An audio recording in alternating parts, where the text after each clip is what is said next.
Je ne suis pas déçu parce que xamoon naa fii suñu place au début gaa ñi ñoo teel yéegi seen bopp gaa ñi ñoo jiitu équipe bi gis nga boo seetee équipe bu Sénégal bi soo ko xoolee ci 32 ya fa nekk ci ordre participation on est 30e seul Panama ak Islande la ñu ëpp présence en coupe du monde ñoom ñaar ñu ngi ci première coupe du monde ñun ñu ngi ci deuxième coupe du monde suñu poule bi ñu koy constitué nga gis Pologne Colombie Japon Sénégal boo remarqué ci constitution poule bi Sénégal la mujj dugg Sénégal la nekkoon ci suuf xam nga lu indi loolu gis nga poule bu ci nekk gis nga poule coupe du monde bu ci nekk xam nga 4 équipes ba fa nekk xam nga fu ñu jógee ci 4 divisions 4 équipes la yu jógee ci 4 divisions l'équipe la plus forte mooy ba ca kaw mooy jëkk moom la ñu jëkk placé ci tirage moo nekkoon bocal numéro 1 l'équipe la plus forte l'équipe qui vient après celle-là la plus forte mooy ñëw deuxième moo doon Colombie Japon troisième ndax coupe du monde yi mu def moo ñëw ñun quatrième parce que poule bi niñ ko installé c'est pas hasardeux déjà hiérarchie la on était 4e sur 4 bi coupe du monde bi jeexee ñoo yam point ak Japon mi qualifié ñu éliminé ñu au profit pour le Japon du nombre de cartons moindre par rapport au Sénégal ñu raw Pologne Colombie nekk ca kaw avec ñaata 5 points defe na ñu nag Japon 4 points mu romb ñu ak nombre de cartons déjà dans notre poule on a grandi si ajoute boo xoolee suñu match yi diggante Sénégal Pologne diggante Sénégal Japon diggante Sénégal Colombie ñetti match yëpp jaar nañu ci fu ñu war qualifier dajeeg peut-être li ñu éliminé ndekete le but qu'on a pris contre la Pologne éliminé nañu alors que ñoo ko mënee woon 2-0 ndekete l'égalisation du Japon à 2-2 éliminé nañu bi ñu ko mënee 2-1 mu des un quart d'heure ndekete Colombie mënuñu dugal but sur action collective bu dul balle arrêtée duñu dugal but parce que Colombie joué wul déséquilibre dans notre défense ñun ñoo amee woon possession bi mënuñu aligner 5 passes d'affilée ñooñu ñoo jaar devant nous Japon boobu ñu mënee 2 fois au score mu égaliser moo mënee 2-0 kiy def tey jii demi-finale coupe du monde Belgique moo ko mënee 2-0 naïveté perdre loo leen match bi ça tient à un rien ci diggante dem ak bañ a dem ça tient vraiment léeg-léeg da ngay am chance daf ma rappeler suñu situation daf ma rappeler notre CAN 2006 en Égypte à Port Saïd. Dans notre poule de qualification, on est avec le Nigeria, on est avec le Ghana, on est avec le Zimbabwe. On prend 2 défaites. Nigeria dóor ñu 2-1, Ghana dóor ñu 1-0. Ñu qualifié à partir de notre seule victoire sur le Zimbabwe. Xoolal poule de qualification boo def benn victoire 2 défaites qualifié. Poule de qualification boo def benn victoire 2 défaites. Les règles sont les mêmes à la Coupe du Monde. Fii ñu def une défaite. 1-0 qualifié wuñu mu am leneen lu feeñ feneen et au moment où le monde du football qualifie le Japon au fair play ndax carton yi le Japon était en train d'assassiner le fair play Japon ñi ngi koy qualifié ndax fair play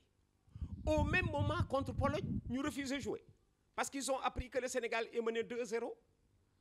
1-0 sur l'autre site et que ce score les qualifie. Les Polonais disent, de toute façon, ils avaient voulu une sortie honorable. Même s'ils gagnent 2-0, ils ne se qualifient pas. Ils ne vont pas courir pour les Sénégalais. Surtout que la situation du Japon, même s'ils ont assassiné le fair play, position bi ñu adopté daf leen doon qualifié soo ko xoolee c'est une position sportive parce que daf leen di qualifié ñoom it daf leen di qualifié mais en tout cas le fair play est piétiné. Alors que le fair play venait justement de les distinguer au détriment du Sénégal. Pour 2 cartons jaunes de plus, le Sénégal ne passe pas au deuxième tour. Alors ay détails yoo dul mën maîtriser ça t'élimine. Manque de chance. J'étais content bi ma gisee ñeneen di yëkkati la voix partout. Je t'ai parlé de la Colombie qui nous marque un but sur balle arrêtée. Et si l'arbitre nous donne notre penalty? Et si l'arbitre nous donne notre penalty? Ndekete bu ñu dugaloon bu ñu ko joxee ñu dugal ko ndekete Colombie du dellu si wala ñun ñoo koy dugal deuxième but parce que ndekete Colombie mënul garder ballon bi collectivement ba ñëw suñu défense après 4-5 passes dañ koy perdre parce que Sénégalais yi dañ leen taxaw xaw leen supérieur techniquement ils n'avaient que leur aptitude physique et athlétique pour nous balayer. Mais si l'arbitre nous donne notre pénalité ndekete on passe gisoo ay détails yu ndaw arbitrage naïveté insouciance refuser d'être négatif parce que Sénégal yi mënul défendre ndekete contre Japon à un quart de la fin bu ñu défendre on se tire d'affaire. Bon l'un dans l'autre dafay nekk manque d'expérience. Léegi pour bien grandir parce que nous sommes restés après 2002 dañu toog 3 éditions de Coupe du Monde pour ne pas dire 16 ans parce que léeg-léeg ma dégg ko ni on est resté 16 ans demuñu Coupe du Monde. Je dis non, c'est pas 16 ans parce que la Coupe du Monde ne se joue pas tous les ans. Parce que quand tu dis 16 ans c'est comme si chaque année nous essayons de nous qualifier du ñu qualifier nous essayons de nous qualifier ñu éliminer ñu moo tax ma ni c'est pas 16 ans c'est 3 éditions. Après 2002 il y a eu 2006 2010 2014 mooy 3 éditions yi on est revenu en 2018 3 éditions c'est diffère ça diffère de 16 ans du benn 3 éditions ak 16 ans du benn parce que c'est comme ñetti organisation ak 16 ans du benn. Bon léegi li important pour Sénégal moo di gis nga ñiy jógee Coupe du Monde 2018 bi nga am ci une moitié bu mën dem 2022 noonu ngay mën a utiliser les acquis. El Hadj Diouf Henri Camara ñoom Fadiga ñoom Pape Malick Diop ñoom Ferdinand Coly expérience bi ñu jëlee 2002 yóbbuwuñ ko 2006 on avait ici un match pour aller à la Coupe du Monde on l'a raté contre le Togo. Tu gagnes par un but d'écart, tu se qualifies. Tu fais 2-2 par la faute d'une équipe dirigeante qui n'avait pas réussi à mettre l'équipe dans les conditions de gagner parce que les joueurs veulent jouer en soirée amuloo lampe. Les joueurs veulent jouer en soirée amuloo lampe nga yóbbu leen ci naaj wi maa ngi fàttaliku match boobu Sénégal Togo bi mu jeexee bi ñuy ñibbi ci naaj wi lañ dox alors que joueurs yi dañu bëgg jouer ci en soirée. Henri Camara m'a appelé au téléphone pour me le dire live bu ñu kenn joué loo ci naaj bi nañu jouer le soir gars ñi amuñu lampe ma leen ko amul lampe nag mérito dem Coupe du Monde ku amul lampe mérito loo dem Coupe du Monde moom laay wax tout à l'heure moo indi ay amateurs doon gérer ay professionnels ils n'ont pas su trouver pour les professionnels le cadre approprié pour qualifier ay dirigeants ñoo ñu éliminé 2006 bi il faut souhaiter que génération bi bari na ay xaleel Sadio Mané ba léegi xaleel la mën a def beneen Coupe du Monde il a 25 ans Mbaye Niang Ismaïla Sarr ñoom Gana Youssouf Sabali Salif Sané ay xale la ngi ci Moussa Wagué ay xale la ngi ci ak ñi war dugg si parmi lesquels ñoom Crépin Diatta ak ñi war dugg si dama cey jiital Crépin il sera vraiment au summum de son état de pouvoir donner quelque chose à son football qualifié 2022 mais bu ñu tëb priorité yi pour le moment la priorité c'est la CAN 2019 groupe bi baax na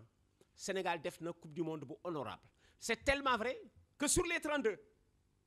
on est 17e sur les 32 on est 17e à égalité de points ak ñi dem deuxième tour ñu def 2 cartons de plus te gis nga fi football délicat xam nga 2 cartons jaunes la ñu ëppalee Japon léegi si l'entraîneur dit aux joueurs attention évitez les cartons su leen ko waxee xam nga fu mu jëm tu prends 2 buts de plus parce que soo bañee jël carton tu prends 2 buts bàyyil noonu mu naturel suñu yoon nekku ci après on verra ndekete bu ñu dugaloon un but de plus entre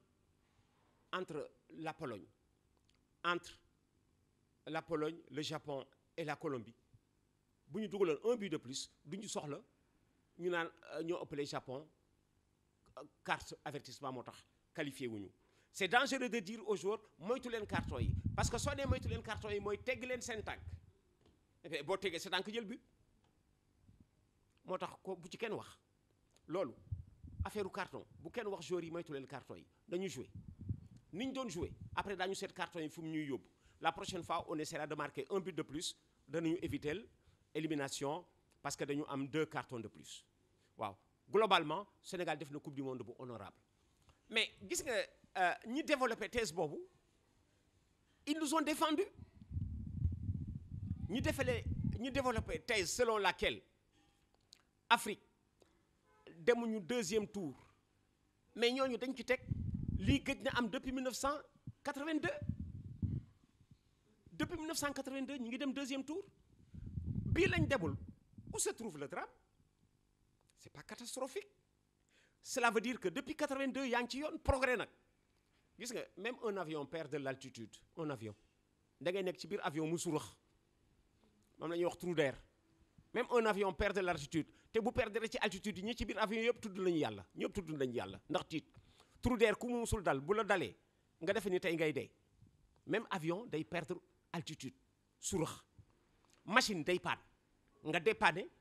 mu jox la léegi régime bu gën ci bi mu nekkoon avant muy paan nee nañu depuis 1982 li am ren amul waaw cela veut dire que africains yi ñu ngi progresser te nag ma rax ci dolli xam nga lu ñu fàtte ñi daan dem coupe du monde avant gis nga ni Russie doon jouer ak Espagne ak Croatie làqu di rëbb ñooñu noonu lañ doon jouer le Sénégal le Cameroun le dernier Cameroun ba ci Maroc bi dañ doon avancer devant leurs adversaires dañ doon avancer di jouer d'égal à égal ba ñuy perdre alors que participation africaine yu jëkk ya africains yi dañoo ñëw dañ daan ñëw pour ne pas perdre bu jëkk africains yi dañ daan ñëw pour ne pas perdre léegi dañuy ñëw pour gagner ils sont en train de grandir mais booy grandir nag bébé buy jàng dox léeg-léeg mu daanu gaañu dafay daanu di gaañu di jóg di dem et cetera nee nañu booy wut chauffeur bul jël mook chauffeur bu musul accidenté bu fekkee ni bu ñetti présenté booy wut chauffeur ñetti présenté wu ci yow nga ni waa ji mës nga accidenté mun la déedéet yow mës nga accidenté kooku ni la déedéet troisième bi di la nga ni ko mës nga accidenté mu ni waaw jëlal kooku ki mës a accidenté ngay jël parce que xam na ni accident ci circulation bi léegi day dawalu accident dootul gaaw ku mësul accidenté rek mooy dawal bu nga xamee ni yaakaar nga ni accident ñeneen ñi rek lay arrivé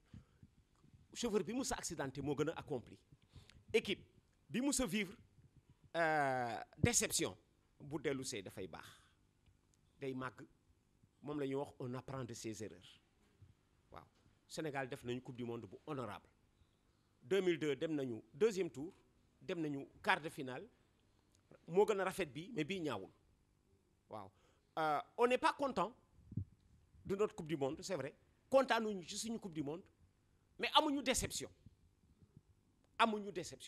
ñu nag ñi qualifié ñooy am point ñu nit ñi da ngeen am 2 cartons de plus arbitre bi dindil ñu penalty bi ñu waroon qualifié suñu match ak Colombie on a été victime de l'arbitrage am na benn waay bu ni mais yow nekkate vidéo bi su fi nekkuloon ñu ñooy qualifié waa ji nee na mais yow bu amuloon vidéo parce que bu amuloon vidéo arbitre bi mu sifflé penalty du ci dellu si du xooli waa ji ni mais yow nous sommes victimes de la vidéo ndekete su vidéo ñëwul woon